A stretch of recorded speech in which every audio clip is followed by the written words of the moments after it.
Israel Hamas युद्ध के बाद से ही मिडिल ईस्ट में हालात बेहद ही तनावपूर्ण बने हुए हैं।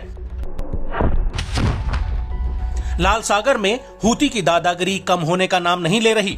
वहीं अमेरिका और ब्रिटेन ने एक साथ मिलकर यमन के भीतर हूती पर कई हवाई हमले किए हैं और इनके जवाब में हूती लगातार लाल सागर और अरब सागर में अमेरिकी जहाजों पर हमले कर रहा है। लेकिन इस सब के बीच अब मिडिल ईस्ट अमेरिकी सेना के लिए एक ज्वालामुखी बन चुका है जो कभी भी फट सकता है।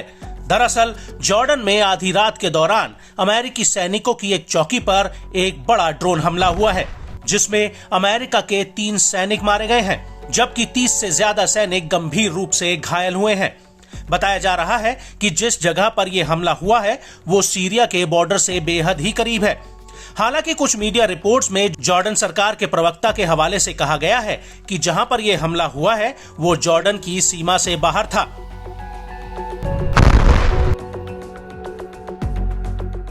वहीं इस हमले को लेकर 2 अमेरिकी अधिकारियों ने CNN न्यूज से कहा है कि अधिकतर सैनिकों को ट्रॉमेटिक ब्रेन इंजरी हुई है जिनका इलाज किया जा रहा है और यह हमला अल-तन्फ अमेरिकी बेस के करीब एक चौकी पर हुआ जहां पर अमेरिकी सैनिकों के क्वार्टर बने हुए थे।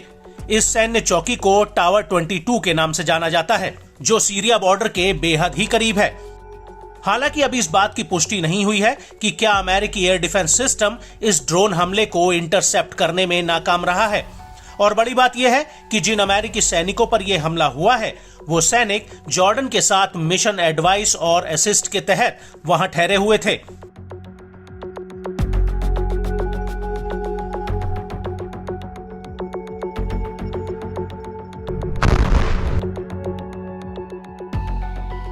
वहीं इस हमले को लेकर अमेरिकी राष्ट्रपति जो बाइडेन ने ऐलान किया है कि जो इस हमले का जिम्मेदार है अमेरिका उन्हें जवाबदेह ठहराएगा। इसको लेकर जो बाइडेन ने एक बयान भी जारी किया है। उन्होंने कहा कि कल रात सीरिया सीमा के पास पूर्वोत्तर जॉर्डन में तैनात हमारे सुरक्षा बलों पर एक ड्रोन हमले में 3 अमेरिकी सर्विसमैन मारे गए और कई घायल हुए। हालांकि हम अभी भी इस हमले के तथ्यों को इकट्ठा कर रहे हैं। हम जानते हैं कि यह सीरिया और इराक में सक्रिय ईरान समर्थित कट्टरपंथी आतंकवादी समूहों द्वारा किया गया था।